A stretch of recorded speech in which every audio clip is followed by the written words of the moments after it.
Halo teman-teman semua, perkenalkan kami dari kelompok 4 dari 11. Kami akan membahas tentang Anthony Giddens. Kelompok kami terdiri dari saya sendiri yaitu Bien, ada Rico, ada Derek, ada Renjani, ada Matthew Ryan, dan juga Mario.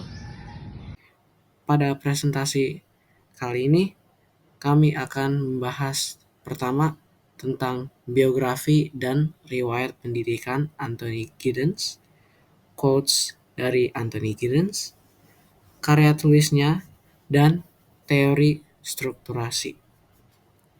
Jadi, mari kita lanjut pertama ke biografi dan riwayat pendidikan. Anthony Giddens lahir pada tanggal 18 Januari 1938. Ia dibesarkan dalam lingkungan Edmonton, London Utara. Anthony Giddens juga dibesarkan di sebuah keluarga yang kelas menengah dan sedikit lebih rendah. Walaupun informasi keluarganya masih belum pasti, kita tahu bahwa dia pribadi pertama dari keluarganya yang menempuh pendidikan di kuliah. Riwayat pendidikan Giddens antara lain mendapatkan gelar Bachelor Degree di University of Hull pada jurusan Psikologi dan Sosiologi, Master Degree di London School of Economics atau LSE, dan Doctor of Philosophy di King College London pada tahun 1974. Oke, selanjutnya saya akan menjelaskan quotes dari Anthony Giddens ini sendiri. Yang pertama, itu dia ada the sustaining of life in a bodily sense as well as in the sense of physiological health inherently subject to risk. Yang kedua, itu ada achieving control over change in respect to lifestyle, demands and engagement with the outer social world rather than a retreat from it. Nah, yang ketiga itu ada tindakan manusia diibaratkan sebagai suatu arus perilaku yang terus-menerus seperti kognisi yang mendukung atau bahkan mematahkan selama akal masih dianugerahkan padanya. Anthony Giddens mempunyai karya, yaitu buku berjudul The Constitution of Society.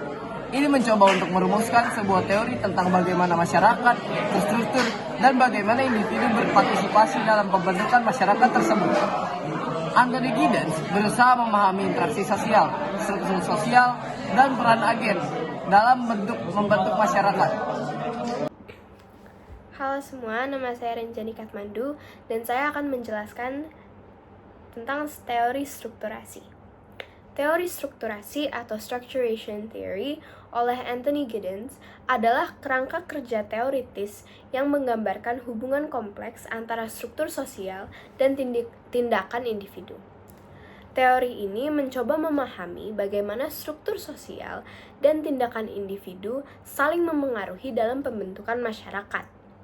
Teori strukturasi Giddens berpendapat bahwa dalam setiap situasi sosial terdapat dua aspek utama, yaitu struktur dan agensi. Strukturasi adalah suatu proses bagaimana aktor mereproduksi struktur melalui sistem interaksi yang muncul sebagai hasil dari penggunaan struktur. Dengan kata lain, tindakan merupakan sebuah proses memproduksi dan mereproduksi sistem-sistem sosial yang beraneka ragam. Teori ini relevan dengan kehidupan kita, khususnya dalam memahami struktur-struktur sosial yang ada dalam kehidupan, pengambilan keputusan seorang individu, serta pemahaman sosial budaya. Seperti yang sudah dikatakan tadi, Anthony Giddens percaya bahwa dalam suatu situasi sosial terdapat dua aspek utama, yaitu agensi atau manusia dan struktur. Agensi menggambarkan pelaku atau tindakan seorang manusia. Teori Giddens menunjukkan bahwa agensi adalah elemen mendasar untuk menciptakan segala macam perubahan. Manusia memiliki kemampuan menciptakan struktur dari masyarakat, namun tindakan manusia tersebut juga dibatasi dan dikendalikan oleh struktur. Jadi, agen atau manusia ini merupakan pembuat dari sebuah struktur itu, namun tindakan-tindakan yang mereka lakukan juga dibatasi dan dikendalikan oleh struktur yang mereka buat. Lalu ada struktur. Struktur menggambarkan norma, nilai, aturan, dan perancangan penerimaan sosial. Ada 3 tipe struktur, yaitu dominasi, legitimasi, dan signifikasi. Seperti yang sudah dikatakan sebelumnya, dalam dimensi dualitas struktur, ada 3 tipe struktur, yaitu signifikasi, dominasi, dan legitimasi. Pertama, signifikasi adalah struktur yang menyangkut skema interpretatif melalui komunikasi yang dilakukan oleh agen. Jadi, struktur signifikasi itu adalah sebuah tipe struktur, lalu modalitasnya adalah skema interpretatif, dan interaksinya adalah komunikasi. Lalu, kedua itu ada dominasi. Dominasi adalah struktur yang menyangkut kekuasaan orang, kelompok, atau materi terhadap tindakan seseorang. Dominasi bisa secara hukum dan politik atau secara ekonomi dan material.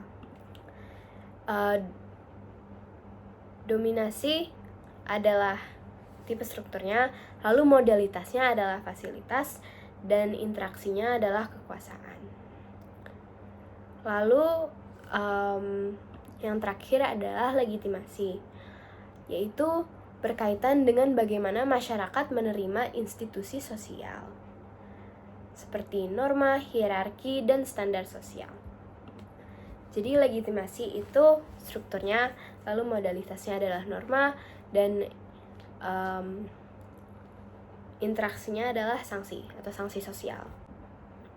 Selain itu, ada satu konsep lain dari Anthony Giddens, yaitu dualitas struktur. Konsep ini menyatakan bahwa struktur tidak ada hanya sebagai penghambat atau pembatas tindakan manusia, tapi juga memberi kesempatan kepada manusia. Struktur adalah sarana yang memungkinkan adanya tindakan, namun struktur hanya bisa direproduksi melalui tindakan-tindakan dan interaksi sosial. Jadi, tanpa adanya struktur, kami sebagai manusia tidak bisa melakukan banyak tindakan-tindakan sosial yang kami lakukan tiap hari.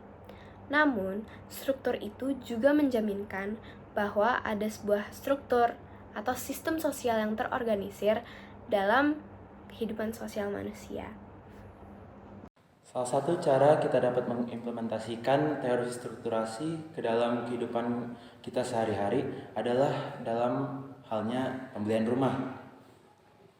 Saat membeli rumah, baik penjual maupun pembeli harus melewati struktur signifikasi, di mana penjual menggunakan sarana komunikasi untuk mempromosikan rumah tersebut dan mencari pembeli.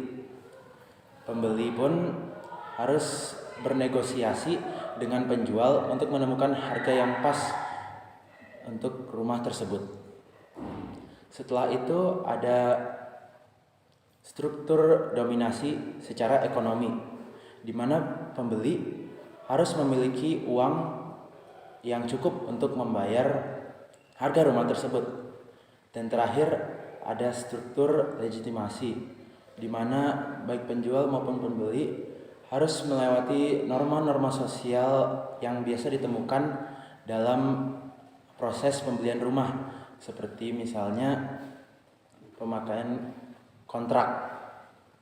Semua hal-hal ini seperti negosiasi, keuangan, dan juga persetujuan kontrak memungkinkan adanya pembelian rumah, namun juga mempersulit prosesnya dan menghambat pembelian rumah tersebut.